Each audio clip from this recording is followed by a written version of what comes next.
da utilização das vacinas hoje no mercado e na realidade de campo, né? A gente usa muitas vezes, tem um entendimento do porquê usar, mas foge um pouco de princípios básicos de como usar, quando usar, por que escolher X e por que não escolher Y nesse momento, né?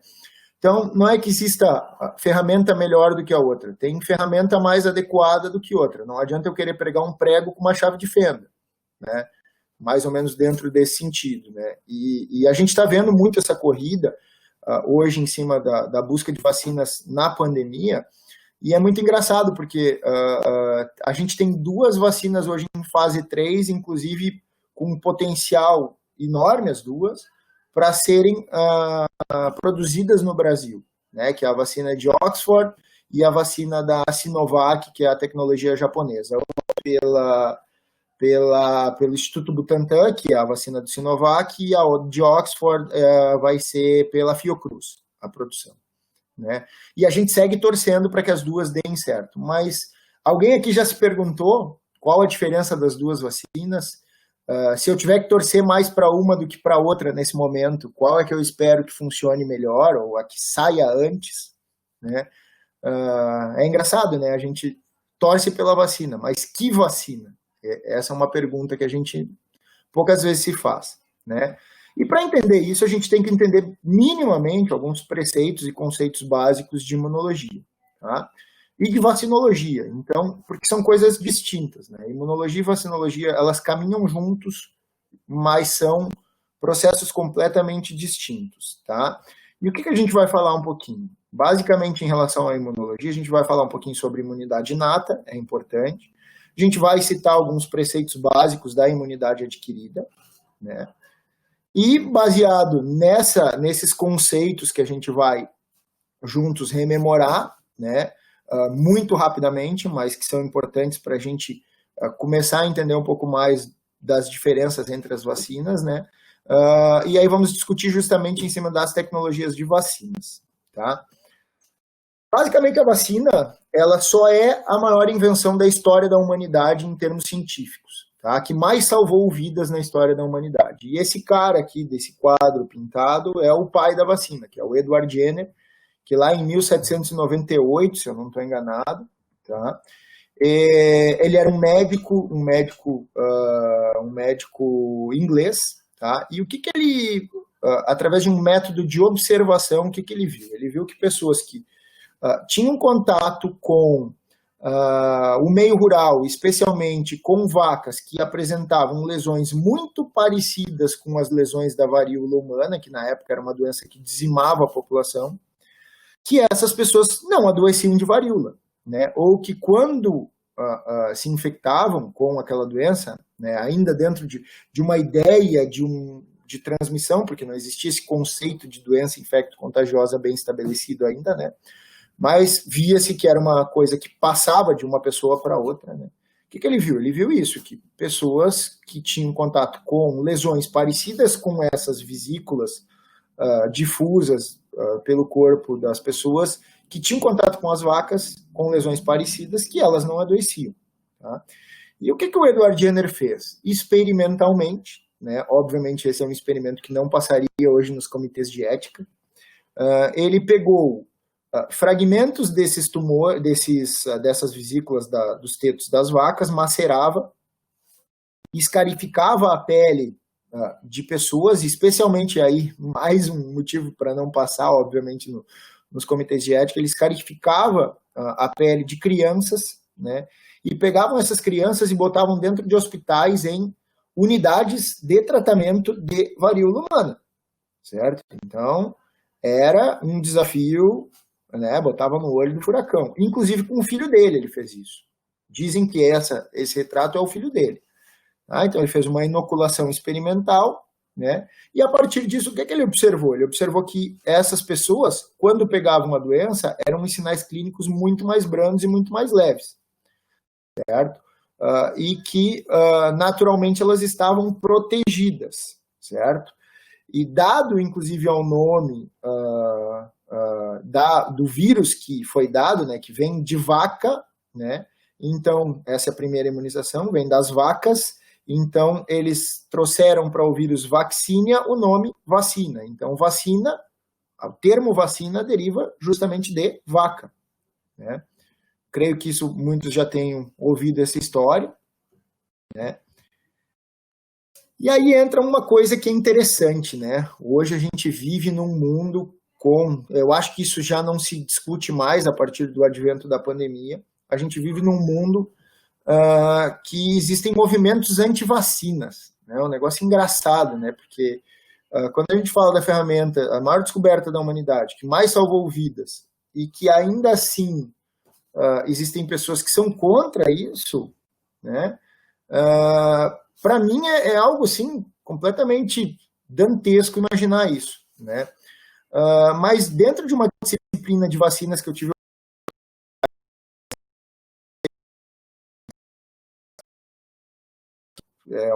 um dos líderes, inclusive hoje do processo dentro do Butantan, ele fez a seguinte citação: o ser humano ele não está disposto a correr um determinado tipo de risco a partir do momento em que ele não viveu aquilo, certo? Então, e ele usava o vírus da varíola como um exemplo. Ele dizia, a partir do momento em que tu não vê pessoas nesse estado, né, tu começa a questionar, mas para que eu vou me vacinar?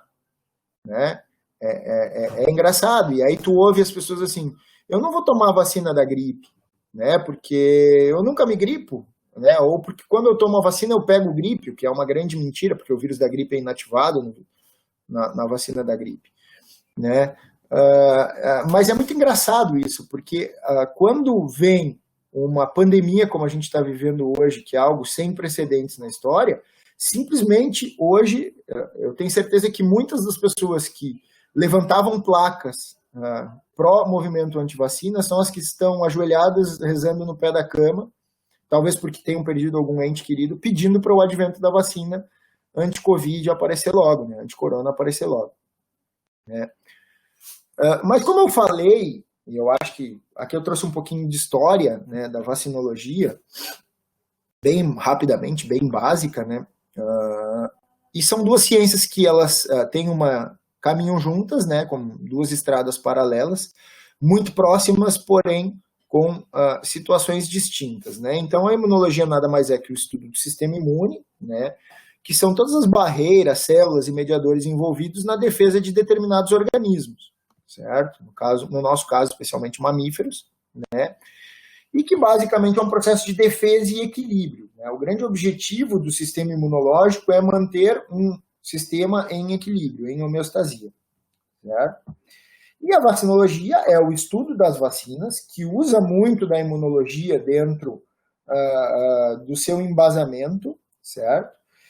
Mas nada mais é do que a busca por imunógenos seguros com a capacidade de debelar processos infecciosos e atenuar sinais clínicos, certo? Ainda existem vacinas com o objetivo de proteger contra tumores e alergias, né? Um exemplo clássico aí que a gente tem recentemente é a vacina do HPV humano, né? Outra vacina que se usa, na verdade, como uma imunoterapia contra tumores, ainda que benignos, são as vacinas contra a pitiose, né? E o grande objetivo da vacinologia nada mais é do que estimular o sistema imune, certo? Esse é o grande objetivo da vacinologia. Tá? E quando eu falo em imunologia, e aí eu já estimulo vocês a uma primeira resposta, tá?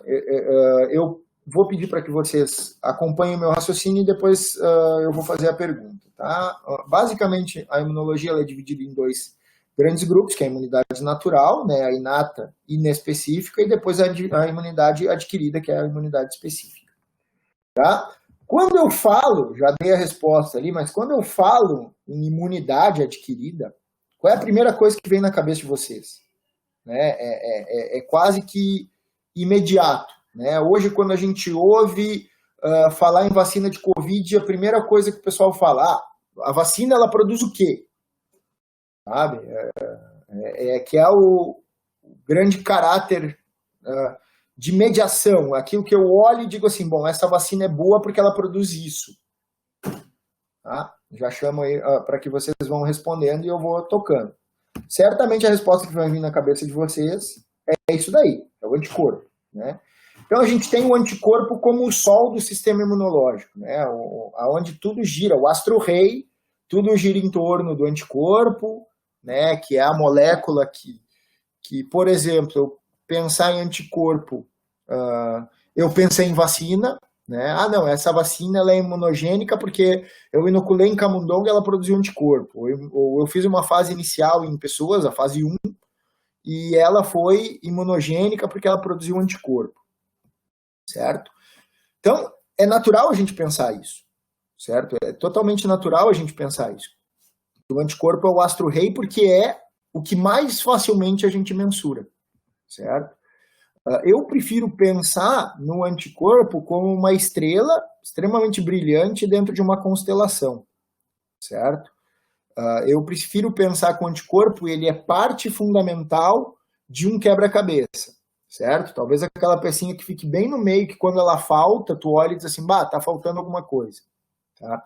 Mas ela não é o player, o único, o maior. Eu diria que ela é um componente extremamente importante, uma engrenagem importante dentro do nosso mecanismo. Tá? Então, eu diria para vocês que o anticorpo é uma estrela que brilha muito, mas ela vem acompanhada de outros tantos. Tá? Eu vou trazer alguns exemplos para vocês, para que a gente possa depois avançar em cima da discussão. Né? Então, esse é um artigo agora de 2016, se eu não estou enganado, da Trends in Immunology, deixa eu ver aqui, acho que é de 2016, tá? Em que basicamente toda essa teia que vocês estão vendo aqui são respostas imunológicas de sistema imune inato que são mediadas por célula em ambiente extracelular, na membrana plasmática, no citoplasma e aqui no núcleo, certo? Então, isso daqui são todos mediadores aonde um termina regulando o outro, quando um sobe, o outro desce, certo? E fica praticamente impossível o entendimento quando eu olho uma figura dessas dentro de um artigo, certo? Eu, particularmente, acho que uma figura dessas aqui, ela basicamente, a pessoa gastou dinheiro, porque ninguém vai conseguir entender a figura, certo? Então, se vocês lerem o artigo, ele faz muito sentido em relação à complexidade. Difícil entender, mas extremamente muito bem escrito. Agora, a figura em si, eu duvido que alguém consiga parar e realmente ter um entendimento de qual essa linha que está indo para onde, certo? E aí vocês pensem comigo, se isso daqui, dentro de um mecanismo de uma célula, de um sistema, ocorre com tanta intensidade, isso tem que ter um motivo, certo? E esse motivo é a busca justamente da homeostasia, esse motivo é justamente a busca de debelar, por exemplo, um processo infeccioso, ou de sinalização de um processo infeccioso, certo? Para outros sistemas ou outros componentes do sistema imune. E a vacinologia, por mais que a gente tenha evoluído dentro da ciência vacinologia, na maioria das vezes ela é um processo totalmente de tentativa e erro, certo? Então vocês imaginem que hoje a gente vive um processo com um conhecimento muito pequeno, eu diria, em termos imunológicos, do corona, e ainda assim a gente está buscando uma vacina que ela é muito ligada à tentativa e erro, certo? Com bons conhecimentos, com boas tecnologias, mas, meus amigos, eu diria que para dizer para vocês que algo vai funcionar em vivo, in vitro é muito fácil. In vitro eu posso dizer que a ivermectina mata o corona. Vou usar um exemplo para vocês, certo? E que uma mentira contada muitas vezes pode se tornar uma verdade. Não estou dizendo que não funcione. Eu, particularmente, não acredito. Mas não foi provado absolutamente nada em vivo. Tá? In vitro é muito fácil. Eu pegar uma garrafinha com cultivo de célula e eu der um guspe ali dentro, possivelmente eu vou matar muitos dos vírus. Certo? Então, eu dizer que eu cuspi em alguém com corona, não quer dizer que eu vou estar fazendo um mecanismo de funcionamento. Certo? Antiviral. Tá? Então, vacinologia é um processo que até hoje é muito ligado à tentativa e erro. Às vezes a gente tem a melhor hipótese, que in vitro ela funcionou da melhor maneira possível, e quando a gente vai extrapolar isso em vivo, isso simplesmente não funciona. Na teoria, a prática é outra, certo? tá? E que ainda hoje, assim como o Jenner fez lá atrás, além desses processos observacionais, é muito no empirismo. Ainda é muito no empirismo, especialmente, e aí a gente ainda tem uma flexibilização maior dentro do segmento veterinário. Certo?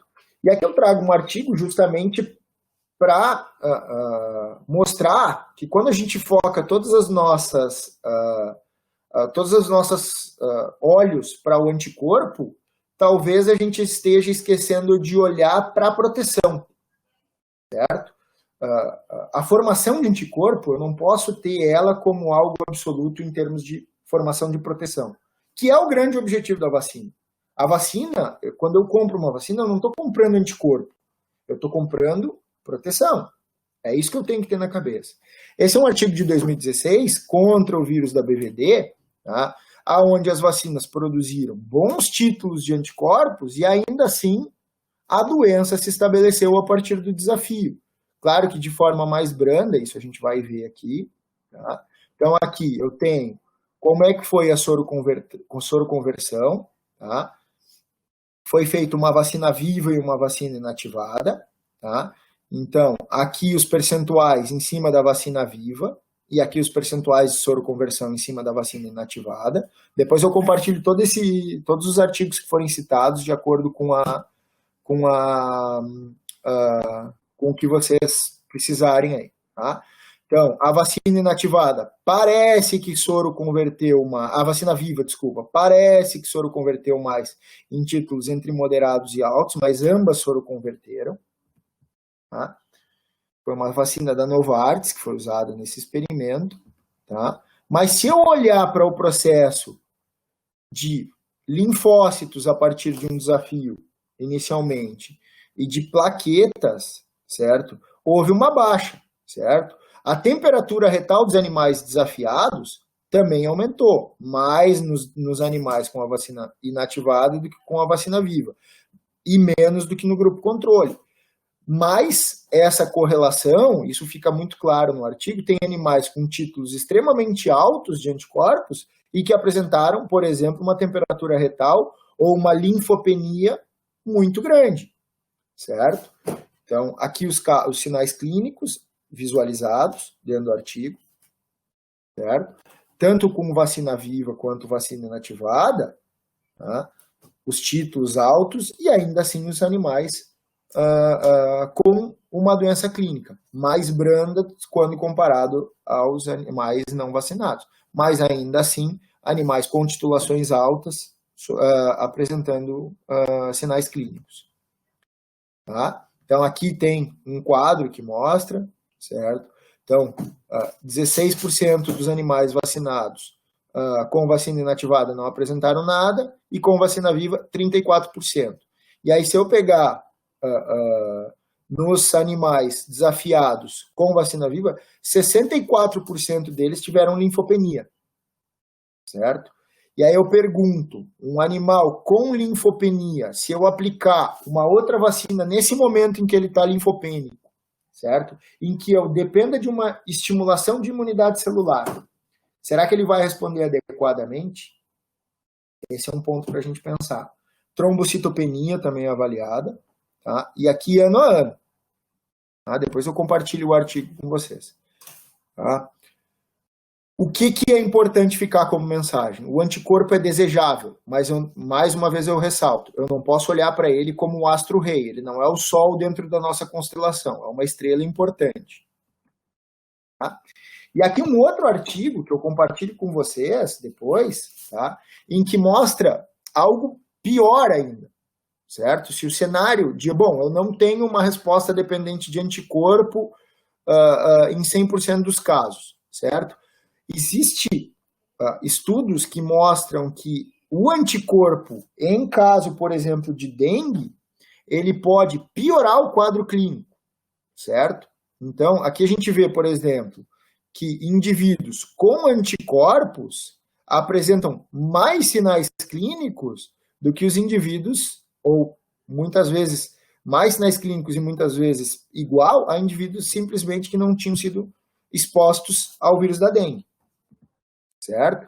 Aqui grau de hospitalização, E aí eu chamo a atenção, tá, para um processo que ocorreu recentemente, de desenvolvimento de uma vacina contra a dengue, tá, em que foi, inclusive, feita uma planta toda voltada para essa vacina, em que eles avaliaram toda essa vacina baseado na capacidade de soroconversão dela, ou seja, da capacidade de formação de anticorpos, né, e a vacina ela foi lançada no mercado. Tá? Quando ela foi aplicada em regiões endêmicas, indivíduos vacinados, tá, coisa que não acontecia antes, indivíduos soronegativos, quando num primeiro episódio de dengue, jamais desenvolviam dengue hemorrágica, certo? Indivíduos vacinados contra a dengue, muitos eram protegidos, outros tantos pulavam uma etapa e desenvolviam dengue hemorrágica. Então, um processo onde a formação do anticorpo piorava o quadro clínico da doença, em alguns casos, certo? Então, o que foi feito? Foi feito um recall da vacina, tá? E hoje essa vacina ela simplesmente está em stand-by, não está sendo mais distribuída. Tá? E quando eu falo, então, eu puxei tudo isso porque essa é uma pergunta constante que a gente recebe dentro do laboratório. Fabrício, eu vacinei um rebanho para BVD, para IBR, para lepto, e eu quero mandar amostras para ver a resposta da vacina. Tá? Eu quero ver se os animais soroconverteram, desculpe. Se eles formaram anticorpos. É isso que eu quero ver. Entendeu? Porque se eu vacinei e os animais não formaram anticorpos, quer dizer que a minha vacina não funciona. Lembrem-se, o processo de vacinação e formação de anticorpos é algo desejado, mas não é dessa forma que eu tenho que avaliar uma vacina. Tá? Então eu tenho que sempre lembrar se eu estou comprando anticorpos ou se eu estou comprando proteção. Esse é o ponto que a gente tem que ter na cabeça. Tá? Quando a gente fala então de resposta imune inata, só repassando, tá? E resposta imune adquirida, a gente tem na cabeça dois conceitos distintos. Primeiro vem a resposta imune inata e depois vem a resposta imune adquirida. É um processo extremamente didático dentro da disciplina de imunologia, porém não é condizente com a realidade, certo? Eu me lembro de uma disciplina de imunopatologia, que até o professor Bernardo, que está acompanhando, teve a oportunidade de fazer junto, isso lá nos idos de 1800 e Guaraná de Rolha, que a professora Dominguita Lutz, lá de Santa Maria, na última aula ela olhou e disse, pois bem, meus alunos, lembrem-se que tudo que a gente falou hoje, ou na verdade tudo que a gente falou ao longo de toda a disciplina de um semestre, acontece numa fração de segundo. Isso foi quase que o fechamento da disciplina. Né? E é uma realidade, porque tudo está interligado, tudo é interdependente. A ativação de uma resposta imune adquirida é totalmente dependente de quais os mediadores químicos da imunidade inata que vão ser secretados pelas células da resposta imune inata, certo? Ou estimulados pelas células infectadas. Só repassando então a questão de imunidade inata ou natural, barreiras físicas, moléculas circulantes, células, especialmente fagócitos, neutrófilos, NK, mediadores químicos. E aqui um parênteses voltando para o Covid, hoje o interferon voltou a ser uma molécula muito falada pela sua capacidade antiviral. Né? A questão é o risco e o benefício da administração do interferon em um paciente com Covid, né, com clínica de Covid. Né? A gente sabe que é uma molécula que, quando administrada de forma exógena, ela tem assim, efeitos colaterais assim, muito, muito pesados. Né? E a inflamação, que é um processo também extremamente benéfico dentro do processo de resposta imune inata, claro que ela não pode passar do ponto. Então, algumas barreiras físicas, vou dar uma acelerada aqui, porque são mais uma questão conceitual, mas eu acho que a mensagem ela já fica na medida em que a gente tem essa noção de que as duas andam juntos. Tá? Já vou. Tá? A cascata do complemento, e aí cabe uma ressalva, que depois a gente vai citar mais lá na frente. Existem anticorpos, ou seja, anticorpo é uma molécula do sistema imune específico, certo? Existem anticorpos específicos para a ativação da cascata do complemento. Então, reparem que aqui a gente está invertendo a ordem. É o sistema imune adquirido estimulando o sistema imune inato para responder. O que mostra, na verdade, que a gente entra num loop, certo? Então, a gente tem moléculas que são diretamente relacionadas à quimiotaxia, que são moléculas que simplesmente sinalizam para que as células do sistema imune adquirido saiam do vaso, atravessem a barreira endotelial e vão até os tecidos infectados, por exemplo. Certo? Então, destaco aqui células, inclusive, que se discute se elas são inata ou adquirida, por exemplo, as células NK, né? Os neutrófilos e todas as células da linhagem fagocitária, certo? Então, o que a gente tem? A gente tem uma série de mediadores químicos ligados à imunidade inata e que estão diretamente ligados à resposta imune adquirida, certo?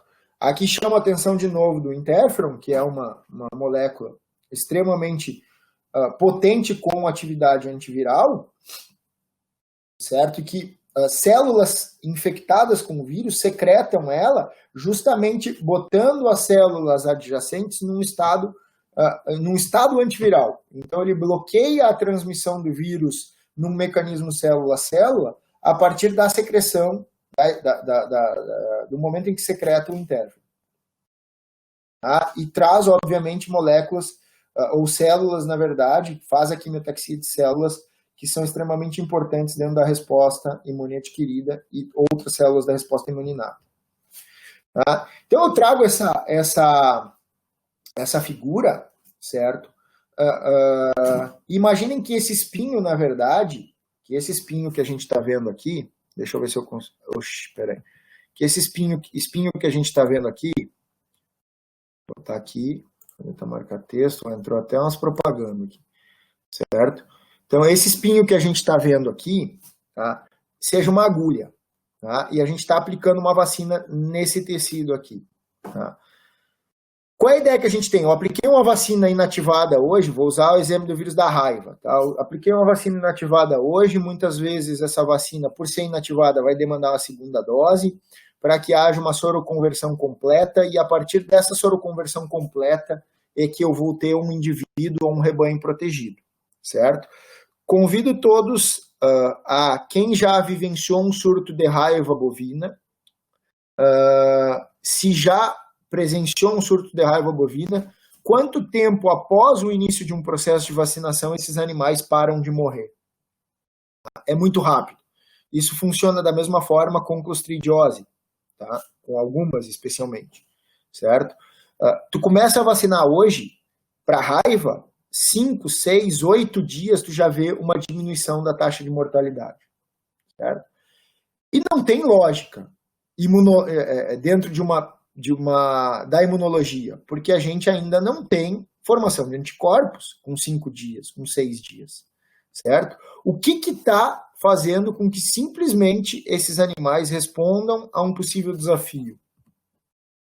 Certo? Essa é a pergunta que a gente tem que ter na cabeça. Tá? Então, resposta imune inata, ela é inespecífica, ela é independente de disposição prévia e não possui memória. Toda vez que eu tiver uma resposta, que uma agressão por um determinado agente, ela vai se responder da mesma forma, na mesma sequência, certo? E quando eu falo da resposta imune específica ou adquirida, certo? Eu tenho basicamente 2 tipos de resposta. Eu tenho a TH1 e a TH2, aonde quando normalmente eu tenho a TH1 alta, eu tenho a TH2 baixa, porque existem mecanismos de down regulation e up regulation, ou seja, eu tenho uma em cima, normalmente a outra está embaixo. E da mesma forma, o contrário, certo? Então, quando eu falo em resposta TH2, tá, eu sempre penso em moléculas secretoras ou células secretoras de anticorpos, certo? E quando eu falo em resposta TH1, eu sempre penso em resposta celular, certo? Basicamente, isso já começa a me direcionar um pouco para o processo de entendimento das vacinas. Uma vacina com vírus replicativo ou com bactéria replicando, ela tende a ser uma resposta que, no momento em que ela infecta células, ela obviamente me puxa, como o próprio nome sugere, para uma resposta celular. Ao passo que uma vacina inativada, eu sempre penso muito mais num processo de formação de anticorpos, certo? Então, aqui a gente já começa a entender um pouquinho de qual a diferença das ferramentas que a gente vai ter a campo, certo? Então, normalmente, eu sempre trabalho com células que a gente chama de TH0, tá? Que quando estimuladas, especialmente por interleucina 2, ela começa, obviamente, Bom, eu tenho um processo de liberação de interferon, certo? Eu penso em TH1. Eu tenho um processo mais voltado para a interleucina 4, eu penso mais em TH2, certo? Ou, não, eu preciso regular isso. Com a interleucina 10 eu tenho Treg.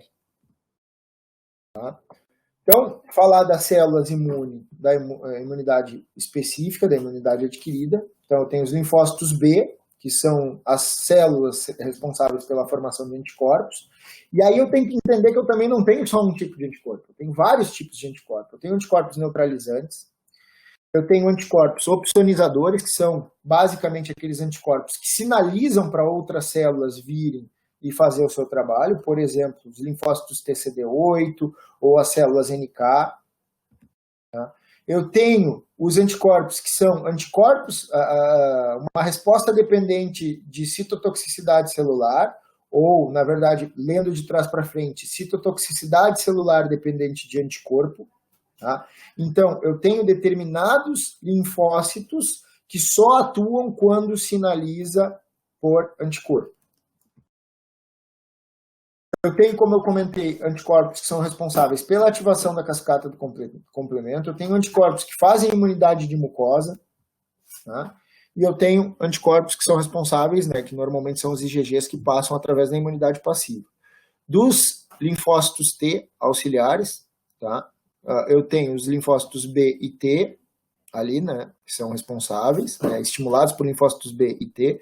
Eu tenho, dentro desse maestro, que são os linfócitos T auxiliares, a ativação de macrófagos, tá, e responsáveis também pelo processo de inflamação ou de queda da inflamação.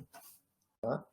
E, basicamente, o nosso linfócito T citotóxico, que ele está diretamente ligado à destruição de células infectadas sinalizadas. Tá? E também a produção de interleucinas. Eu vou passar um pouco aqui essa questão da resposta imune. Eu gosto muito desse slide, justamente pegando aquele exemplo da raiva, certo? Quando eu tenho, digamos que aqui está o meu desafio para a raiva, certo? Acabei riscando o slide. Aqui está o meu desafio para a raiva. Tá? Eu tenho a replicação do vírus, certo? E, ao mesmo tempo, eu tenho a formação de células, ou, na verdade, a mobilização de células NK e secreção de interferon, certo? Esse interferon que está sendo secretado, ele automaticamente já começa a debelar a infecção por linfócitos. Então, eu pergunto para vocês, se eu antecipar essa vacina em 2 ou 3 dias antes desse desafio, eu vou ter uma curva de interferon antes da replicação viral, possivelmente. Tá? E isso tudo a imunologia não mostra, porque a gente não fez essa mensuração. Mas eu te diria que, possivelmente, esse surto de raiva ele começa a ser bloqueado antes da formação dos anticorpos, muito em função da formação do interferon pela vacina. Certo? Então, indivíduos antes de serem infectados, eles, quando vacinados, já começam através de uma resposta imune inata, responder para o vírus da raiva, a ponto de não deixar ele chegar no sistema nervoso central, que é quando ele vai causar um mecanismo de doença. Aqui algumas considerações a respeito de classes de anticorpos, basicamente mostrando, então, a primeira classe que aparece, que é a IgM, que também possivelmente está diretamente relacionada a essa fase de debelar uma infecção, usando ainda o exemplo do vírus rábico, né, do vírus da raiva, e depois os anticorpos e as moléculas que ficam circulantes. Tá? Então, a gente tem as IgAs, que são responsáveis por imunidade mucosa, IgD mais ligada a parasitos, IgE também, IgG, que é muito ligada a essa resposta de memória duradoura frente a bactérias e vírus, especialmente. Certo? E a IgM, que é o nosso pentâmero, a maior molécula, a mais instável, que é a primeira que aparece, mas que tem uma meia-vida muito curta. Então, aqui mais ou menos o mesmo slide do que a gente viu, que a viremia ela baixa antes mesmo do mecanismo de formação de anticorpo. Então, aqui as respostas e as propriedades. Então, ela é específica, ela é dependente de exposição prévia. Então, essa resposta, ela, uma vez que ela se forme, ela vai ficar. E ela possui memória. Tá? Vamos falar um pouquinho, então, eu vou usar os exemplos da doença da reprodução e das vacinas disponíveis no mercado, para que a gente consiga agora posicionar um pouquinho, a gente tem aí mais 10 a 15 minutos para falar. Então, eu vou falar um pouquinho da nossa tríade, que são BVD e BR-lepto, sempre lembrando que existem outras doenças da reprodução, tá? E eu faço questão de citar essa aqui, que é a micoplasmose, justamente porque ela é uma doença emergente que a gente vai ouvir falar muito nos próximos tempos. Temos pego muitos surtos de abortos ligados à infecção por Mycoplasma bovis. Isso na bacia leiteira lá de Castro e Carambeí. Tá? Mas nós vamos se deter aonde a gente tem as vacinas, certo? Que é a IBVD e BR-lepto, tá? E as vacinas disponíveis no mercado. Tá? Normalmente a gente ouve que IBR está diretamente ligado às perdas no terço inicial da gestação, BVD no terço médio e leptospirose no terço final. Na teoria, a prática é outra. Vou usar de novo esse termo. A gente vê muito caso de infertilidade, por exemplo, ligado à leptospirose, e muito aborto em terço final, por exemplo, ligado ao BVD. Tá? Então, a primeira coisa que eu tenho que ter na cabeça é que eu tenho que combinar com a vaca sempre se ela vai responder ou não, certo? Então, eu tenho fatores ligados ao hospedeiro que são diretamente ligados ao sucesso ou ao fracasso da minha resposta vacinal. Eu tenho que lembrar que eu sempre estou lidando com agentes que muitas vezes são endêmicos no rebanho, certo? Se eu falar, por exemplo, em BVD, em BR-lepto, pegando esse trio aí, a grande maioria das fazendas tem pelo menos 2 deles, certo? Se não os 3. Tá? E eu tenho fatores ligados ao ambiente. Tá? Então, vou chamar aqui para quem tem um pouco de prática de campo, para a gente refletir em cima do que eu chamo do fantástico dia da vacina, certo? A gente estabelece lá no calendário que hoje, 23, se eu não estou enganado, 23 de julho, é o dia de eu aplicar a vacina de BVD e BR-lepto, a minha vacina ligada à reprodução, vacina reprodutiva, certo? Aí eu chego nesse dia, eu troquei a silagem há 3 dias, a silagem está uma porcaria, vou pegar exemplo de vaca de leite. Faltou a água nos coxos, entupiu a linha, está 42 graus à sombra, as vacas com 3,5 metros de língua de fora, o leite caiu. Eu estou naquele dia que está tudo não, mas não, está lá no calendário que hoje é o dia de eu aplicar a vacina, então eu não posso fugir disso porque foi esse dia o determinado. A pergunta que eu faço para vocês, e isso pode parecer doideira da minha cabeça, mas eu digo para vocês que isso é comum, extremamente comum dentro da rotina de fazendas. Tá? Pode parecer doideira para vocês, mas vocês acham que as pessoas não obedecem o que está no calendário e não perguntam para a vaca se ela está bem, por exemplo, para responder? Tá? Eu digo para vocês que isso acontece muito. Seja por fatores do hospedeiro, seja por fatores ambientais, seja por fatores do próprio agente, certo? Então, eu saber, por exemplo, que um rebanho tem um altíssimo desafio de BVD, que é uma doença altamente imunossupressora, e eu seguir achando que o meu negócio é simplesmente eu vacinar, sem tirar o desafio, na verdade, é um processo que a gente sabe qual vai ser o resultado. Tá? Então, eu preciso que o meu processo ele estimule o sistema imunológico, que ele realmente seja imunogênico, que aqueles 3 fatores, aquela tríade epidemiológica que a gente chama, ela esteja em equilíbrio.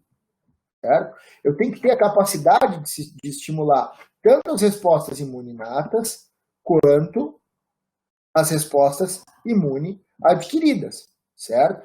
Então, esse processo, eu costumo dizer que a resposta imune inata, traçando um paralelo, é como se fosse a cavalaria. A partir do momento em que eu apliquei a agulha, eu chamei a cavalaria. E a cavalaria vai direcionar para uma resposta que tem que ser efetiva para debelar e para mandar recado para o meu QG de qual é o meu inimigo. Eu estou chegando na linha de frente e eu estou descobrindo, olha, é o exército X dos vírus, ou das bactérias, ou do que quer que seja, ou do protozoário, tá? E a gente vai ter que se preparar para ele. Tá? E quem nos diz isso é a nossa resposta imune inata. Eles é que começam a preparar o terreno para as outras frentes de batalhas começarem a agir, certo? Então, quando eu falo das outras frentes de batalha, eu começo a falar na resposta celular, que vai ser totalmente imediata. Lá, a nossa cavalaria mandou lá para o QG, tá? E aí o general, que é o nosso linfócito TCD4, ele começa, não, pera aí um pouquinho. Para nós combater esse tipo de infecção, nós vamos precisar de quem? Nós vamos precisar dos nossos melhores snipers, para botar na linha de frente e ir abatendo um a um ali na frente, certo? Que vai ser o nosso sniper, vai ser o nosso linfócito TCD8, certo? Então a gente vai botar eles posicionados a ponto de quando eu tiver uma célula infectada por aquele determinado vírus, eu ter a capacidade de simplesmente ir lá e dar um tiro certo. Porque se eu formar uma resposta exacerbada, imune, inflamatória, eu simplesmente vou colapsar a minha frente de batalha e eu vou matar o meu campo de batalha, que é o organismo. Tá? E a resposta imune humoral, certo? Que vai vir num segundo momento, dentro da resposta imune adquirida, né? Nada mais é, então todas as frentes, aquela que a gente falou dos anticorpos, nada mais é do que a minha infantaria que vai para o frente de batalha, já sabendo quem é o inimigo, em grande quantidade e pronto para agir num novo caso de desafio. Vai ser o nosso sentinela, certo? Vai ser a nossa linha de defesa efetiva lá para frente. Só que, mais uma vez, ela não vai atuar sozinha. É uma estrela importante. Se tiver algum infante aí no grupo, saiba que vocês são importantes, mas vocês não são a razão única do exército. Tá?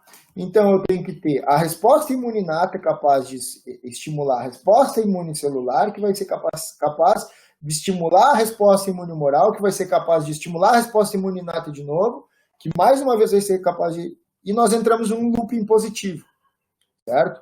Num looping onde a gente vai ter as três respostas agindo junto. Tá? Então, o processo de imunização, como a gente falou, tá, é tornar imune, tornar isento, tornar resistente, certo? Então, a gente tem ali formas imune passiva, ativa, e basicamente a gente divide as vacinas em dois grandes grupos, certo? Que são as vacinas vivas e que são as vacinas inativadas. E aqui eu já chamo a atenção para aquela pergunta lá do início, certo? A vacina de Oxford é uma vacina viva. A vacina Sinovac, que vai ser produzida pelo Instituto Butantan, é uma vacina inativada. Então, elas vão ter perfis de respostas diferentes, certo? E mais do que isso, vão ter perfis de respostas totalmente complementares. Então, eu diria para vocês que o sucesso contra o Covid, a gente estava falando isso rapidamente hoje à tarde, ele vai estar ligado não a uma vacina, mas possivelmente às duas, para eu ter uma resposta potente, imunomodulada e duradoura. Possivelmente eu vou precisar das duas ferramentas. E isso funciona assim para o Covid, funciona assim para o BVD, funciona assim para a IBR, funciona. Tá? Eu diria para vocês que, no geral, a gente não tem uma ferramenta que seja melhor do que a outra. A gente tem uma ferramenta que é mais adequada para um determinado momento do que a outra. Tá? Então, a gente tem ali as vacinas recombinantes, que é o caso, é uma vacina viva recombinante, essa de Oxford. Tá? As vacinas deletadas, marcadas, tá? que são muito usadas, por exemplo, nos processos de erradicação de doenças. Um exemplo clássico, a febre aftosa, né? Onde as vacinas elas têm uma deleção, elas são limpas, entre aspas, de algumas proteínas, para a gente poder detectar elas, se isso é desafio ou se isso é infecção de campo. Tá? E as vacinas de subunidade, que ainda são muito mais ligadas dentro do campo experimental. Então, aqui, as vacinas vivas ou vacinas com o vírus replicativo, tá? Essa é uma foto do livro do professor Eduardo Flores, que eu gosto muito, certo? Basicamente, a gente tem vacinas que são atenuadas, tá? Aqui a gente tem processos com vacinas de vírus heterólogo. Então, um exemplo clássico é o do Jenner, né, que usou uma vacina de vaca para imunizar um ser humano.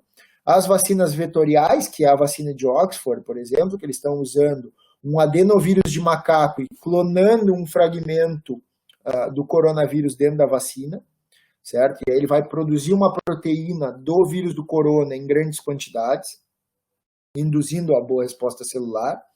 As vacinas termossensíveis, que são vacinas muito utilizadas hoje no segmento veterinário, existem vacinas termosensíveis para IBR, existem vacinas termosensíveis para influenza, para BRSV, certo? Então, vamos ficar por aqui, por enquanto, com as vacinas vivas, porque são as mais usadas. Tá? E as vacinas não replicativas, eu acho que ela é muito mais correta de se falar em vírus não replicativo do que em vírus morto, certo? Que são as vacinas inativadas. Eu não gosto de vacina viva e vacina morta, certo? Eu gosto mais de vacina inativada ou não replicativa, certo? Que basicamente, então, são as vacinas, ou uma grande maioria das vacinas que a gente tem hoje disponível, especialmente para as doenças da reprodução. A grande maioria das vacinas são vacinas inativadas. Tá? Quando a gente fala em vacina viva, ou na verdade vacina inativada, o que vem na cabeça? Que são vacinas mais seguras, porque obviamente eu não tenho o vírus vivo replicando ali dentro do organismo do hospedeiro. Elas são capazes de estimular especialmente o sistema imune humoral, certo? Formar uma boa memória. São muito mais estáveis, então é uma vacina que, por exemplo, eu levo para a Mangueira num dia quente, ela é bem mais estável e tem uma vida de prateleira muito mais longa do que uma que depende de um vírus ressuspendido vivo, certo? Permite associar uma maior grande quantidade de agentes, certo? Então é uma tecnologia mais simples, né? E quais são as desvantagens das vacinas inativadas? Ela tem uma baixa resposta imune celular, necessita de reforços mais constantes, necessita de adjuvantes, que são potencializadores, e hoje existem estudos muito adiantados na fase de desenvolvimento de adjuvantes, e podem induzir a uma inflamação como efeito colateral. Tá? E qual a melhor estratégia que a gente tem? Então, eu preciso que seja imunogênica, segura, estável e duradoura. Essa é a melhor estratégia.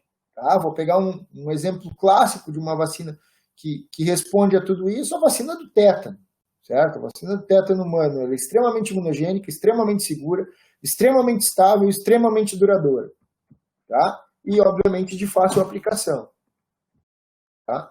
Tudo que falamos, então, em termos de sistema imune, vale relembrar, botar essa caixinha para a gente relembrar, tá? Acontece numa fração de segundo, junto com dezenas de milhares de eventos interrelacionados.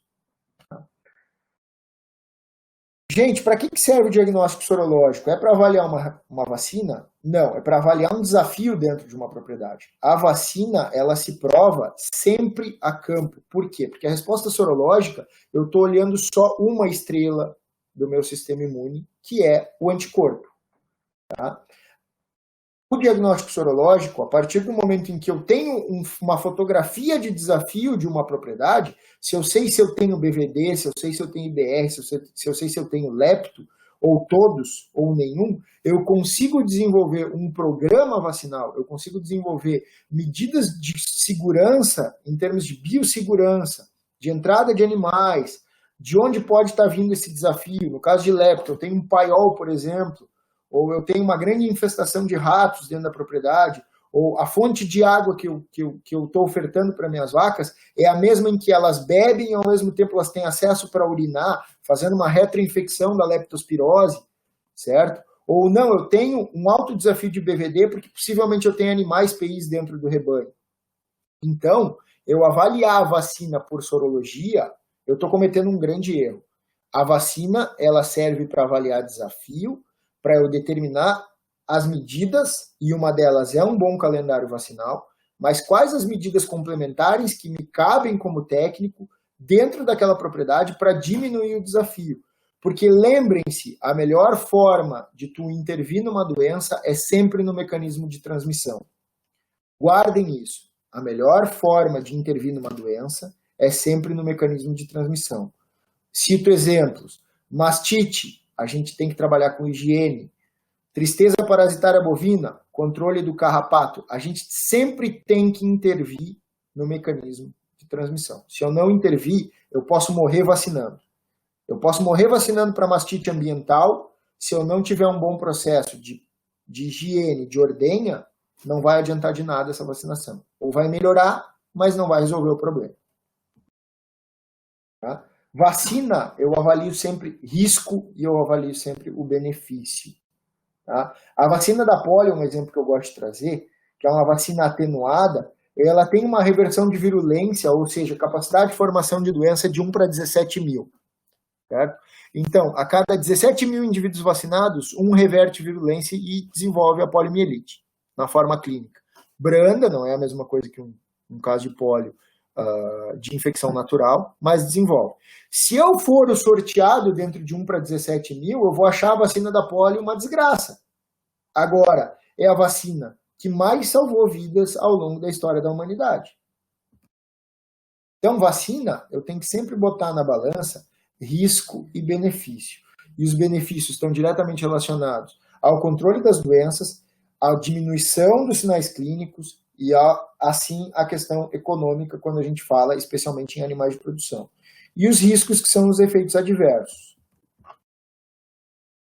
Quando os benefícios superam os riscos, quando eu tenho uma vacina que é capaz de responder para todas as nossas frentes, a gente está com o segredo do sucesso. Tenho mais 5 minutos, estou com 54 aqui, vou usar 1 horinha aí, André. Tudo bem? Tranquilo, Fabrício, pode passar também, tá muito legal. Tá, vamos indo então. Tô dando uma acelerada, mas depois a gente abre nas perguntas aí para esclarecer algum ponto que fique para trás. Tá? Gente, eu vou mandar esse artigo para vocês porque, em termos de vacinologia, esse para mim foi o melhor artigo publicado quando o assunto é vacina para doença reprodutiva. Tá? Eles fizeram uma avaliação de longo prazo. Tá? Eu deixei especialmente esse artigo para a gente conversar um pouquinho dele para o final. Tá? E o que eles avaliaram? Justamente essa questão. Se discutia muito a questão de vacina viva, vacina inativada, quando usar, quem usar, por que usar. Tá? Existe um pesquisador da Carolina do Sul, que é uma das maiores assumidades em imunologia ligada à vacina, que chama Christopher Chase. Tá? É um cara que eu tive a oportunidade de estar com ele algumas vezes. Tá? Tem muitos artigos ligados a BVD. Tá? E ele é um cara que, aonde ele vai, ele expõe esse artigo. Ele foi... Na verdade, ele sempre brinca que ele gostaria de ser um dos autores, mas ele foi um dos revisores do artigo. Tá? O que eles avaliaram? Eles avaliaram protocolos vacinais frente a desafios para as determinadas doenças, e aqui BVD e IBR especificamente. Tá? Então, o que eles fizeram? Eles pegaram grupos e rebanhos, tá? Fizeram um grupo A e um grupo B, aqui, vou ir mostrando para vocês, vacinaram no dia 0 e no dia 183, eles entraram com uma IATF, fizeram uma segunda dose de vacina viva modificada, Modify Live Vaccine, certo? Fizeram uma IATF, certo? Fizeram o diagnóstico de gestação, tá? Isso já 214 dias, então, após a vacina. Então, eram 75 novilhas, tá? Fizeram a checagem, e aqui no dia 366, então logo após em seguida da checagem, tá? O que eles fizeram? O grupo A recebeu mais uma dose de vacina viva, o grupo B recebeu uma dose que eles chamam de vacina combinada, mas é basicamente uma vacina inativada. Por que eles chamam de combinada? Porque na massa antigênica dessa vacina, o IBR ele é termosensível. é um vírus vivo, tá? Mas BVD inativado. E o grupo C recebeu solução salina, certo? Então, parição dos animais, fizeram uma segunda IATF, o grupo A recebeu de novo vacina viva modificada, então foi o grupo que recebeu vacina viva, vacina viva, vacina viva, só protocolos com vacinas vivas. O grupo B recebeu vacina viva, vacina inativada e vacina inativada, certo?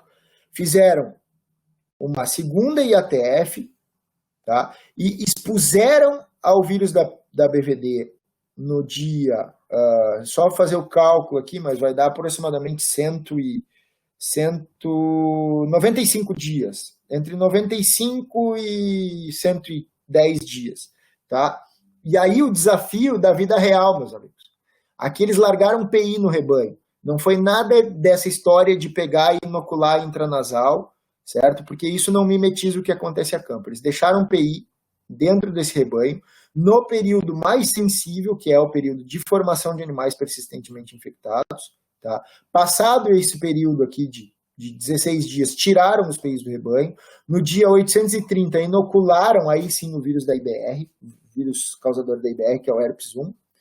E lá no final dessa segunda gestação, depois de 2 bons processos de imunização, supostamente, eles avaliaram o que abortou e o que nasceu, certo? E foram avaliar as causas desses possíveis abortos, que ocorreram possivelmente aqui no meio, e foram avaliar as causas, ou na verdade esses animais, se eles nasceram, por exemplo, persistentemente infectados, certo? Aqui os resultados, tá?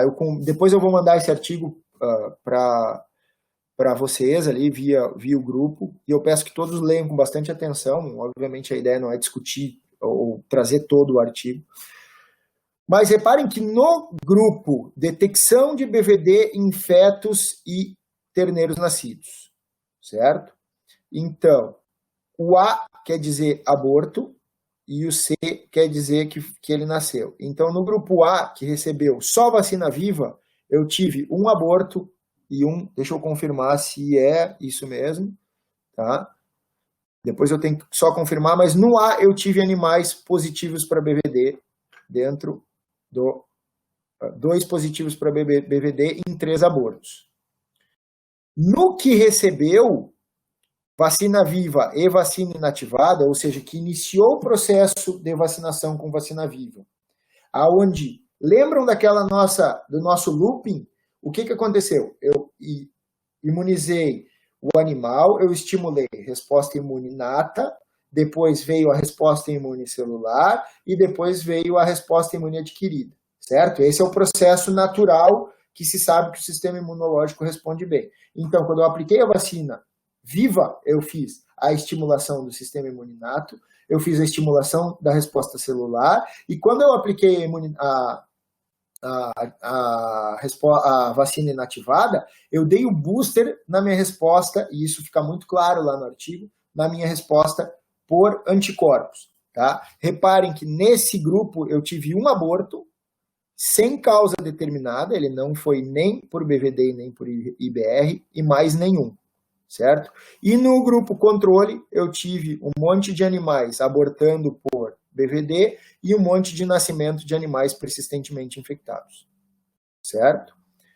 Para IBR, funcionou exatamente da mesma forma. Eu tive 2 abortos com detecção de IBR, positivos para IBR, e no grupo vacinado só com vacina viva, e no grupo vacinado com viva e inativada, o mesmo, um aborto, aquele que a gente viu lá em cima, mas nenhum positivo para IBR, certo? E no caso do grupo controle, 8 abortos com o vírus da IBR. E aqui a combinação do que a gente está vendo, certo? Então, quando as pessoas me perguntam qual é a melhor vacina, se eu usar a vacina viva ou a vacina inativada, eu deixo essa pergunta para vocês. Na minha modesta concepção, tá, e é o que eu penso como o protocolo ideal, e aí já respondendo a pergunta lá de trás, quando as vacinas estiverem disponíveis, eu primeiro vou tomar de Oxford, Fabrício, e depois o meu reforço vai ser com a inativada, que vai ser a Sinovac. Fechando a nossa apresentação. Iniciamos com Covid, passamos por outras doenças e fechamos com Covid. Porque para mim é muito claro isso. Tá? E dentro dos processos de imunização, a resposta imunicelular é a melhor forma da gente levar a informação para o QG e treinar o nosso exército para ele responder adequadamente. Quero agradecer, passei aí 2 minutos na apresentação, dá 1 hora, estou cronometrando aqui, para depois não falarem que eu passei 15. Agradecer toda a equipe do laboratório, não sei se a Ale está aí nessa foto, acho que não, então eu vou procurar um pouquinho, acho que não, né? Toda a equipe do laboratório, e é isso aí, gente, estou à disposição de vocês aí para a gente conversar. Ó, até uma injeção de ânimo do Milk Point apareceu aqui. Excelente, Fabrício, muito obrigada. Deixa eu bloquear aqui a apresentação, tirar do modo apresentação. Eu puxo para cá, não te preocupe. Aqui. Parou. Mas muito boa a tua apresentação, Fabrício. Vou te dizer que tu não passou, não. Eu comecei a gravar quando tu começou a falar ali. Depois, e aí deu 60 minutos gravado. Olha aí, ó. É que eu dei o start um pouquinho antes aqui no meu cronômetro. Começou a te apresentar ali. Eu gosto de tentar manter a pontualidade. Não, foi. Tu cravou o tempo. Parabéns. Valeu. Muito legal mesmo a tua apresentação. E tem algumas perguntas aqui já. Se tu tá aí, Monique, me ajuda a moderar que eu me perco fácil. Eu assisti do meu vídeo. Aí. A primeira... Bom, ali a Letícia respondendo quando tu perguntou dos anticorpos lá, né? Mas acho que a primeira é da Mônica, né? Isso. Tá. Acho que tu consegue ver também, né, Fabrício? Mas agora sim. Qual tu diria que é o principal motivo dessa discrepância de resultados in vitro e em vivo? Acho que quando tu falou ali da ivermectina, que funcionava em vitro, né? É aquela história, né? O in vivo tu tem muitos e muitos e muitos fatores que tu não consegue mensurar in vitro, né? Então é aquela história, quando tu faz vou usar alguns exemplos, tá? A gente testou muitas lá no laboratório de virologia em Santa Maria, teve uma fase em que a gente usou muitas tentativas de terapias antivirais com óleos essenciais, tá? Com óleo de girassol, óleo de canola, óleo de hortelã, in vitro, para alguns herpes, por exemplo, in vitro funciona super bem, né? Tu vai ter alguma toxicidade viral in vitro. Só que quando tu tem esse vírus replicando dentro do organismo do hospedeiro, tu tem mecanismos de evasão dos vírus que tu não consegue mimetizar in vitro. Certo? Então, isso é muito clássico. Então, uma vez infectado, por exemplo, um indivíduo com herpes, né, na primeira resposta ele vai correr para o sistema imune e ficar latente até que as coisas se resolvam, né? Então, e tu tem outros componentes que muitas vezes bloqueiam isso, né? Dentro da resposta imune inata, por exemplo, quando eu aplico algo que é exógeno ao organismo, por exemplo, um óleo de girassol, ou um óleo de canola, né, óleo de canela, que a gente fazia os extratos naturais de canela lá e tal.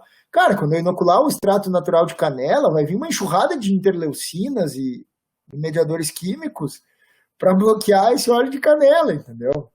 Então, em vivo é muito difícil in vitro é muito difícil da gente conseguir replicar as situações que realmente acontecem em vivo.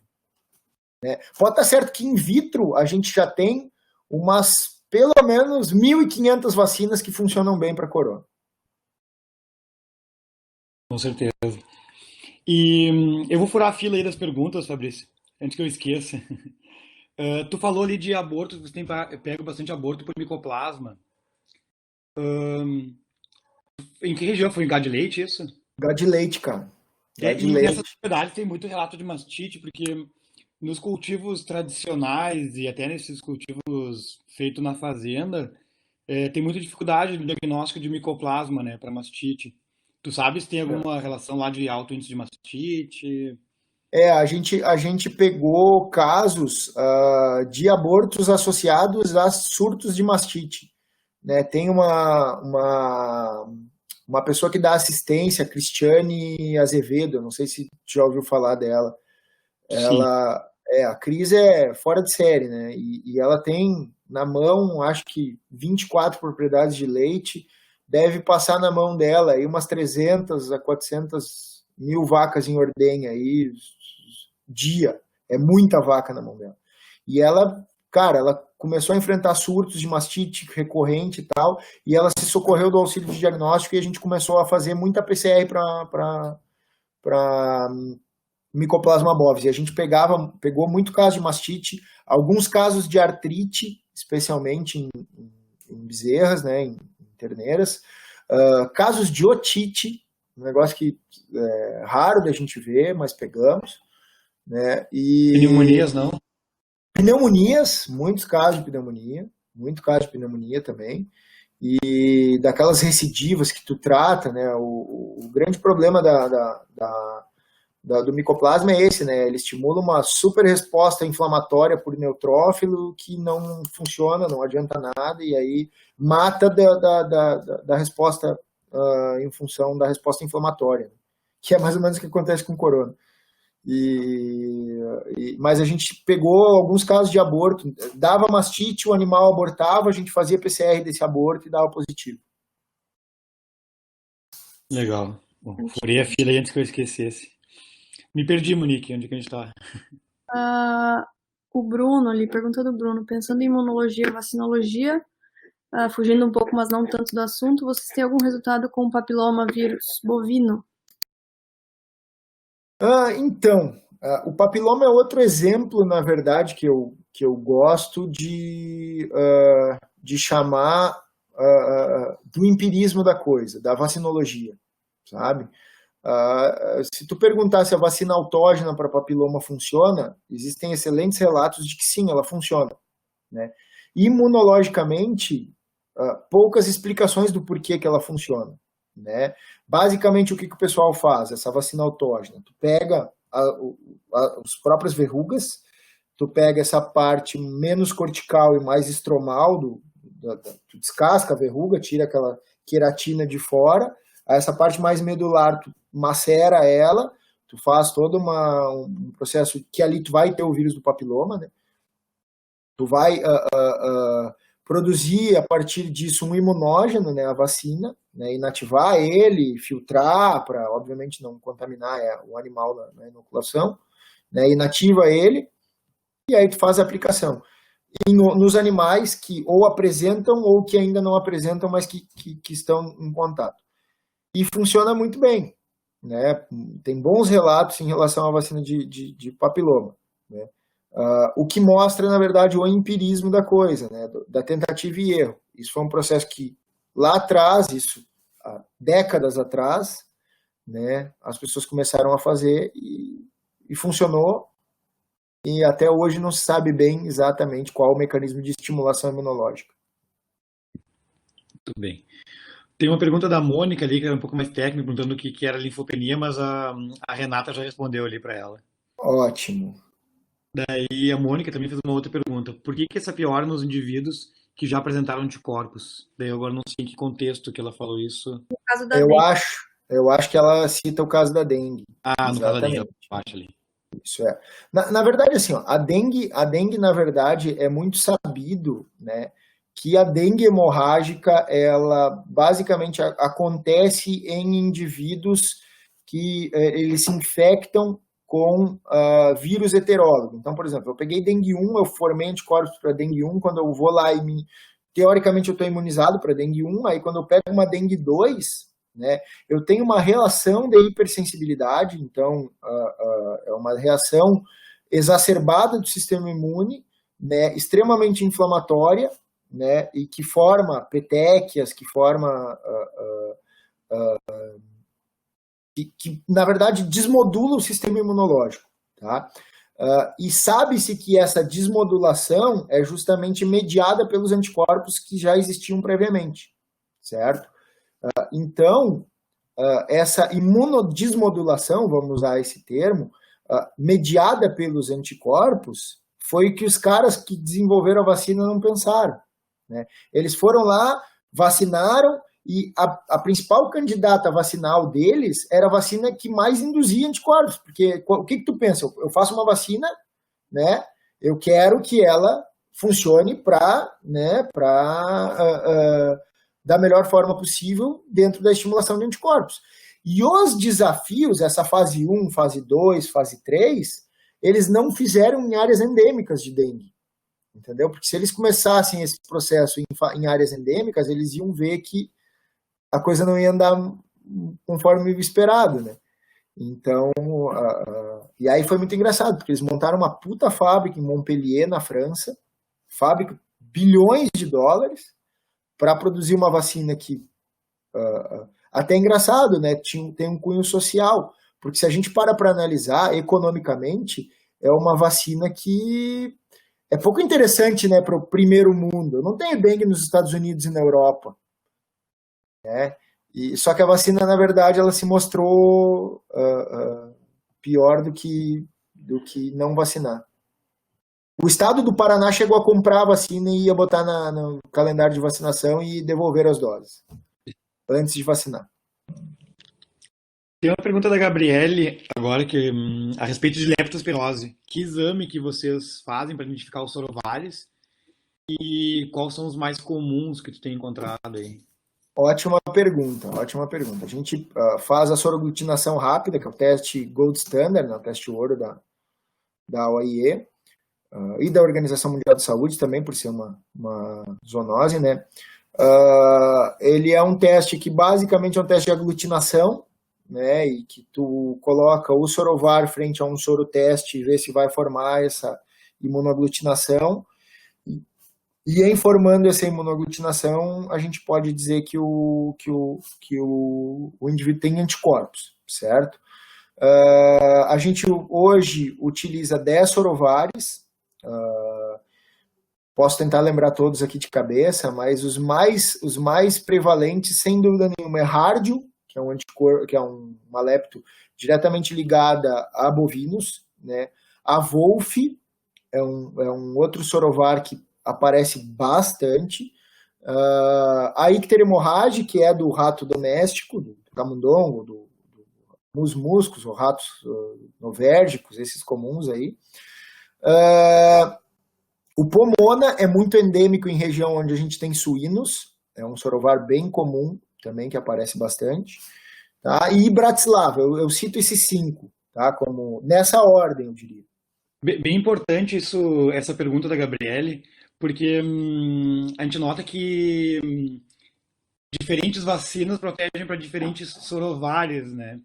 Então, foi bom até esse gancho para a gente falar um pouco da importância de fazer o diagnóstico, né? De descobrir quando tem aborto, porque qual foi a causa, se foi lepto. O pessoal, foi lepto, vou vacinar para lepto. Mas qual é o sorovar? Será que, por exemplo, a Wolf é uma que tu citou aí como uma segunda mais prevalente e não é todas que tem, né? Muitas não é todas. O pessoal até cita que elas entram dentro de um grande grupo, que a Hardio teria uma imunidade cruzada, mas eu considero bem relativa essa imunidade cruzada. Né? Então, normalmente quando tem Wolf, o ideal é procurar realmente uma vacina que contenha na sua massa antigênica Wolf. E aqui um ponto importante também, aproveitando o gancho que a Gabriele perguntou, as vacinas de lepto, elas têm baixa duração e são bem pouco imunogênicas no sentido de formação de anticorpo. Tá? Elas dão boa estimulação, elas são efetivas, isso tem estudos de campo, né? Então essa é a melhor forma de tu provar uma vacina, na verdade. É tu vacinar, grupo sim, grupo não, ver se tu diminuiu a taxa de aborto, perda embrionária, aumentou a taxa de concepção, tudo aquilo que tu espera da reprodução, se isso aconteceu. Tá? Então vacina tu não avalia no laboratório, vacina tu avalia no campo, com resultados de campo. Esse é o ponto. Tá? E o segundo ponto, tu mandar pós-vacinado para ver se soro converteu, não vai, é baixo, entendeu? Ela forma muito mais IgM, é totalmente dependente de imunidade celular, que não está ligada a anticorpo, né? Então, esqueçam a questão do diagnóstico de lepto para avaliar a vacina. Tudo aquilo que eu falei, para lepto vale o dobro. Não mandem para avaliar a vacina, mandem para avaliar desafio. Muito bem. Ainda onde é que eu Tema de tô? diarreia ali. Lisa, Me ajuda então que eu me perdi, Monique. A vacina para diarreia de bezerros. Tá, isso pode ser uma realidade. Seja contra rotavírus, Escherichia coli, enterococciogênica, salmonela. Basicamente assim, né? Existem boas vacinas. O pessoal muitas vezes relativiza a questão do processo de diarreia neonatal, né? Eu gosto das vacinas disponíveis de diarreia neonatal. A gente vê que, obviamente, a gente tem que cuidar com o que está ao nosso alcance, que basicamente é desafio, né? Então, hoje, a principal causa de diarreia neonatal não existe vacina que é cripto, né? Isso daí é clássico. Hoje, se tu fizer diagnóstico em fazenda de leite, cara, cripto impera, né? Mas pensando em rota e em corona, funciona muito bem, né? Para as bactérias, o que foi feito dentro das vacinas? Eles pegaram o antígeno comum a todas as bactérias gram-negativas, que é o antígeno J5, né, que é imunogênico, e colocaram. Então, ela vai pegar para coli, ela vai pegar para salmonela, né, vai pegar todas as bactérias gram-negativas, né. Um protocolo bem feito, eu te diria que é uma realidade, né. Até porque essa imunidade que tu vai passar de forma passiva, né, ela vai te garantir naqueles primeiros dias, dentro da fase de aprendizado do sistema imune da bezerra, da terneira, que ela vai desenvolvendo a sua própria imunidade. Tá? E aí tem outros fatores que hoje se estuda muito, né, que a gente estuda tanto a questão de imunidade passiva, né? E é tão desejável isso, especialmente, por exemplo, no processo de diarreia neonatal. E mesmo para as vacinas de BVD e BR, que estão ligadas à doença respiratória, né? Também é desejável esse processo de imunização passiva, né? E hoje a gente entrou num nível de discussão aonde a gente está discutindo a diferença do colostro fresco para o colostro pasteurizado congelado, certo? Por quê? Porque a gente sempre teve na cabeça que colostro é anticorpo, né? E colostro é muito mais do que isso. Quando a gente administra um colostro fresco, a gente está dando uma bomba de interleucinas, uma bomba de mediadores químicos que são extremamente importantes no processo de maturação do sistema imune das bezerras, né? Eu estou levando uma imunidade celular, né, mediada por linfócitos ali, né? Então, a vacina, trocando em miúdos a pergunta dela, acho que eu estendi um pouco, mas ela, para mim, é uma realidade, certo? E a gente tem que pensar que tipo de imunização passiva que a gente está fazendo. Continuando aqui, então, tem uma pergunta do Hernani. Qual a melhor estratégia para vacinação contra a brucelose bovina? Como a legislação sanitária estabelece idade de vacinação para bezerras entre 3 e 8 meses, qual seria a melhor idade para vaciná-las? Sabe que essa pergunta do Hernani é interessante, né? Isso é bem discutido, né? E o mais engraçado de tudo, o pessoal fala em resposta, qual é a tendência que a gente tem, né? De pensar que se eu deixar para vacinar mais próximo dos 8 meses, eu posso correr o risco de lá nos 24, quando eu testar, eu ter uma resposta... eu tenho uma resposta, exatamente, positiva. Mas parece que é justamente o contrário. Os animais que são vacinados de forma muito precoce é que, por algum motivo, reagem lá após os 24 meses. Tá? Eu diria para o Hernani que, na minha opinião, a melhor vacina dentro desse período é de acordo com o melhor período que eu tenho dentro da propriedade. Tá? Então, vou pegar um exemplo. Em rebanhos de leite, que possivelmente ali ao redor de 90 dias eu estou desmamando os animais, tá?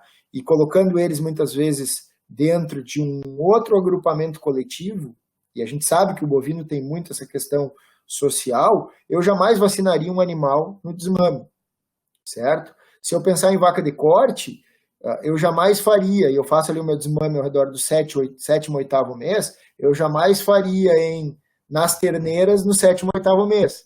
Então, eu fugiria sempre dos momentos mais estressantes, né, para que essa resposta seja a melhor possível.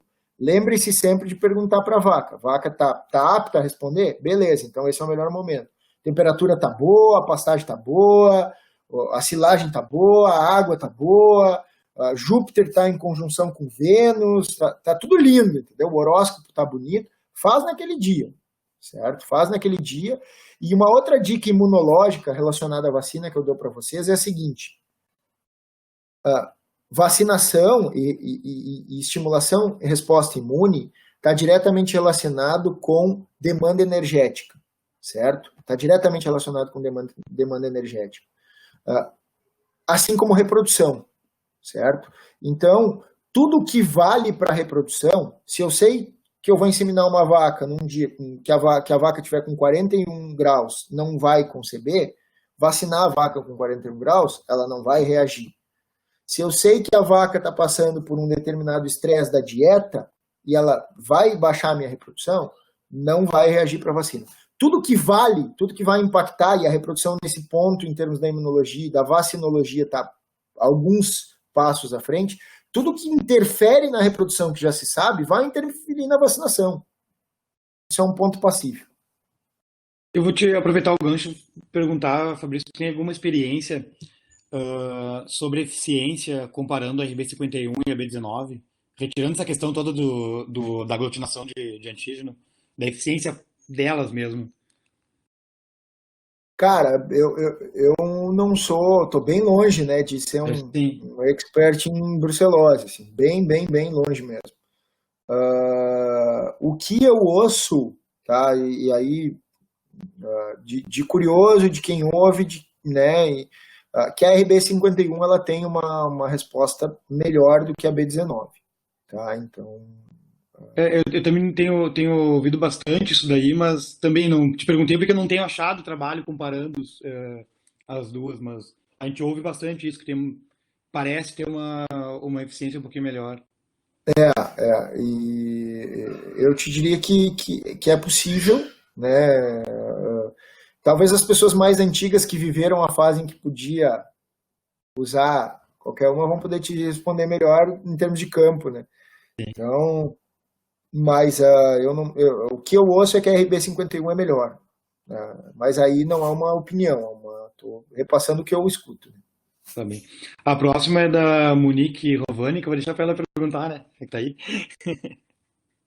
Uma coisa que é recorrente, assim, todo mundo pergunta qual, assim, até quantos antígenos ou agentes é seguro fazer no mesmo dia, porque tem gente que aproveita manejo para fazer todas as vacinas que tem que fazer. Então, o que tu, assim, estabelece como limite ou, enfim, dá de sugestão? Então, na verdade, essa é uma pergunta meio sem resposta, tá? Porque tem várias correntes, né? Tem pessoas, e eu já ouvi de um pesquisador importante do INTA, por exemplo, da Argentina, o cara falando, assim, categoricamente que para ele, dentro do sistema imune, tudo acontece de forma muito dinâmica, essa modulação entre TH1 e TH2, como está alto, está baixo, né? E que se o organismo ele não for capaz de responder a vários agentes ao mesmo tempo, isso seria incompatível com a vida. É um ponto de vista interessante, né? Porque no ambiente o organismo está sendo desafiado a todo momento para várias coisas, né? Então, beleza, um ponto de vista interessante. Sobre o outro ponto de vista, e aí pensando pela imunologia, eu obviamente, se eu tenho uma resposta que tende a estimular uma imunidade celular e outra que tende a estimular uma imunidade humoral, uma mais TH1 e outra mais TH2, né, eu devo evitar isso, né, eu devo evitar associar muitos agentes, né. Obviamente que dentro de uma massa antigênica, dentro da mesma vacina, em teoria, elas estão testadas para tu ter um equilíbrio para todas as respostas, tá? Bom, esse é o primeiro ponto. Eu acredito, particularmente, que tu pode evitar a utilização de vacinas no mesmo dia, muitas vacinas no mesmo dia, deve evitar, certo? Em primeiro ponto. As que tu não pode evitar, e aí uma resposta desse professor que eu citei, do professor Chase, lá do Christopher Chase, uma vez ele fez a seguinte consideração que eu achei muito interessante. Quando tu for vacinar, mais de uma vacina, evita usar o mesmo sítio de aplicação. Tu sempre aplica em pontos diferentes para drenar para sítios linfóides diferentes, certo? Porque tu tem esse caráter mais local dentro do sistema imunológico, certo? Então, vou aplicar uma do lado esquerdo, a outra do lado direito, uma na tábua do pescoço, a outra, né, vai picotando para os lados diferentes, né? E outro ponto importante, Monique, que eu vejo essencial, na verdade, é tu olhar o tipo de adjuvante que tu está usando, certo? Então, eu usar, por exemplo, uma vacina com adjuvante oleoso e em cima largar uma com hidróxido de alumínio, são tipos diferentes, né, especialmente da resposta imune inespecífica que ele estimula. Então, evitar, né, eu evito, vou pegar o exemplo aqui dos meus cachorros, se eu tivesse vaca para vacinar, eu evitaria também, mas eu não tenho vaca para vacinar. Né? Mas nos meus cachorros, eu evito fazer vacinas todas num dia, fazer raiva, fazer tudo junto. Perfeito. O Kevin pergunta ali, quais os problemas que podem ocorrer utilizando os dois tipos de vacina, viva e inativada? Então, na verdade, assim, como eu comentei, usando em momentos diferentes, eu só vejo benefícios, certo? Usando em momentos diferentes, eu só vejo benefícios. Tá? Se eu pensar ao mesmo momento, e aí lembrando que uma tu tem uma resposta mais celular e a outra mais humoral, tu pode dar uma bagunçada, tá, mas qual é o lado para que lado eu vou? Né? Tu cria um choque. A gangorra é capaz de ficar os dois de castigo, né? Lembra da gangorra que ficava de castigo, né? Os dois com os pezinhos no ar, né? E fica todo mundo triste. Então eu diria assim, se der para evitar, melhor. Excelente. Aí o pessoal te parabenizou ali no meio pela palestra. Uhum. Ali reclamando que não tá na foto. É verdade. O Bruno ali pergunta, no artigo da BVD foi citado quais as causas de abortos? Em um dos animais que abortou, você disse que não era BVD, mas nas que abortaram e eram positivas para BVD, será que realmente foi BVD ou pode ter sido outra doença da esfera reprodutiva? Uhum.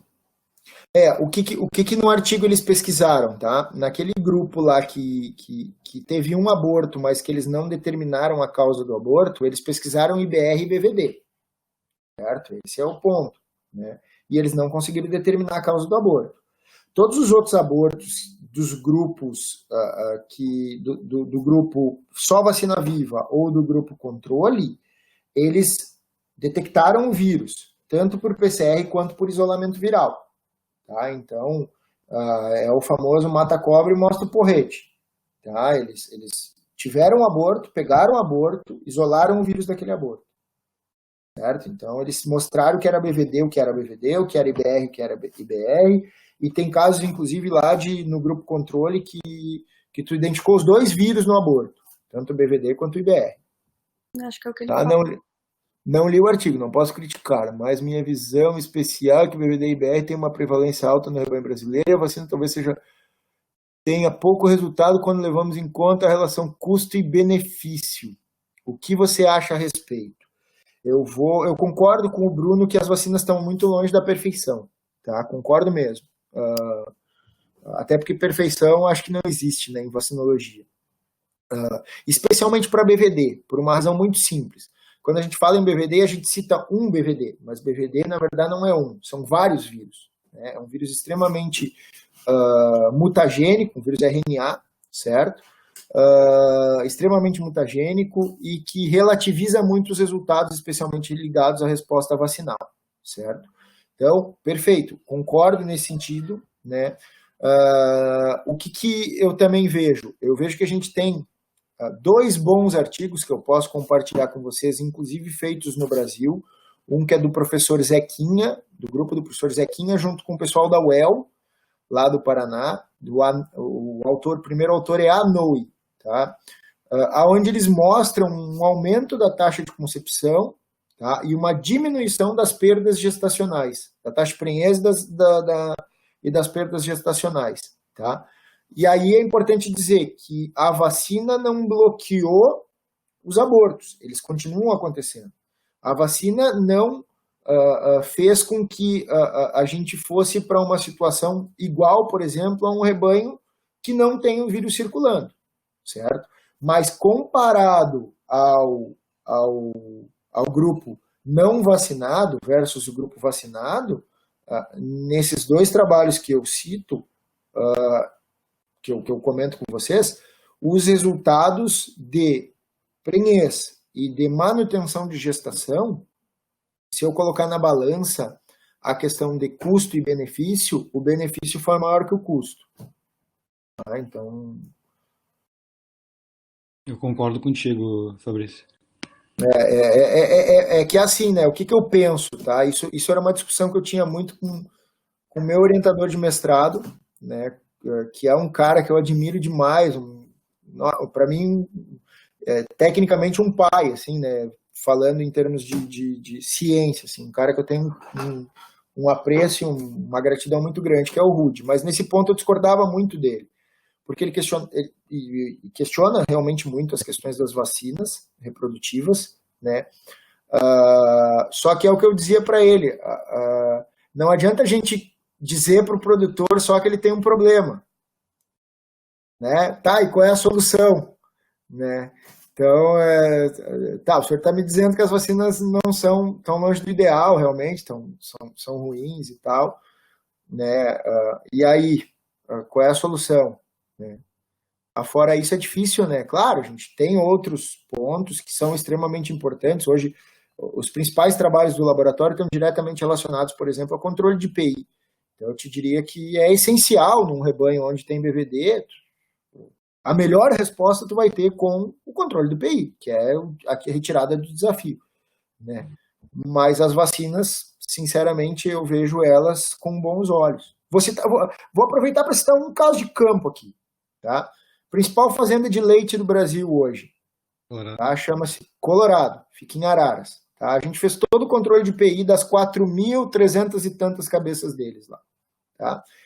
No início do projeto, quando a gente começou a tirar a API do rebanho, lembrando que lá é todo gado confinado em cross-ventilation, né, uma vaca empilhada em cima da outra, certo?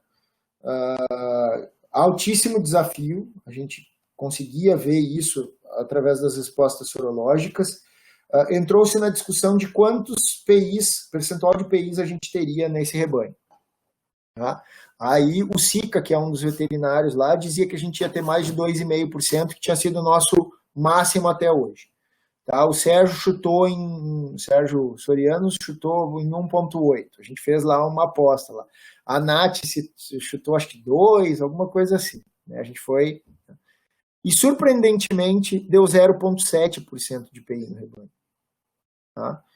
Então um rebanho que todo mundo esperava um altíssimo desafio, e tinha realmente, né, um alto desafio, mas uma altíssima prevalência de EPIs, a gente encontrou 0,75, 0,76. Tá? E eu, particularmente, entendo que a vacina fez um papel essencial no processo de não nascimento de novos PIs. Aí. E no BVD agora também, recentemente, lançaram vacinas vivas também, né? Aqui no Brasil. Hoje nós temos 2 vacinas vivas licenciadas, né? Que é uma que é monovalente, que é da Behringer, a Bovella. E a da Zoetis, que assim não sabe. E a da Zoetis, que é a Bovishield.